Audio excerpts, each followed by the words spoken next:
प्राप्त हो जाएगा। पूजा धन केकड़ी से नमोस्तु भगवन। मेरी जिज्ञासा यह है कि जब भी हमारे घर में सुआ सूतक होता है तो कुंवारी लड़कियों के लिए यह बोलते हैं कि यह तो पराई है, तो यह सूतक इनको नहीं लगेगा, तो यह कहाँ तक उचित है? कृपया समाधान करें। ये परंपरा तो बुंदेलखंड के अंदर भी है।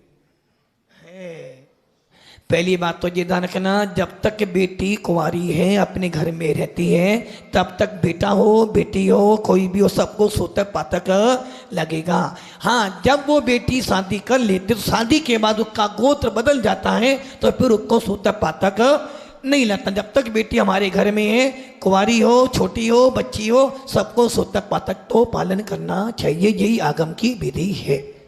मयंक जैन दलोदा से नमोस्तु आचिषी। एक जिज्ञासा है गुरुदेव, जब हम स्वयं भगवान जी के सामने कुछ नियम लेते हैं, साल भर का किसी भी वस्तु का त्याग करते हैं, लेकिन भूलवश वह चीज़ खाने में आ जाती है, उस स्थिति में हमें क्या करना चाहिए?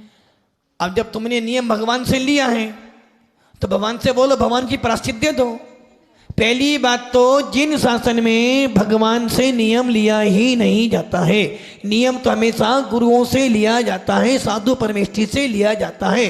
इसलिए यदि तुम्हारे पास कोई साधु संत नहीं हो और आपने नियम ले लिया, तो जब साधु संत मिले उनसे नियम पक्का कर लो। यदि टूट जाए तो साधु संतों के पास जाओ, आचार्य भगवंतों के पास जाओ और अपना प्रायश्चित लेकर आ जाओ। ये प्रश्न एक गुरु भक्त का है। नमोस्तु भगवन।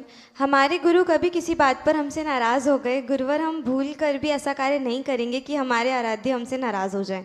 फिर भी अगर ऐसा होता है तो हम अपने गुरु का सामना कैसे करें या फिर उन्हें प्रसन्न कैसे करें? यदि गुरुजी नाराज हो जाएं तो पहली बात तो तुम ऐसा काम करोगे ही नहीं। यदि आपने काम नहीं भी किया, गुरुजी नाराज हो जाएं, तो ये ध्यान रखना, दिगंबर साधु कभी नाराज होते, जो नाराज सो महाराज नहीं। किंतु ये ध्यान रखना, माँ जो होती है कभी बेटे का बुरा नहीं जानती, फिर भी कहते जा मर जा। क्यों? उसे सुधारने के लिए। यदि गुरुजी नाराज हो रहे हैं तो समझे ना कहीं गुरुजी तुझे सुधारना चाहते।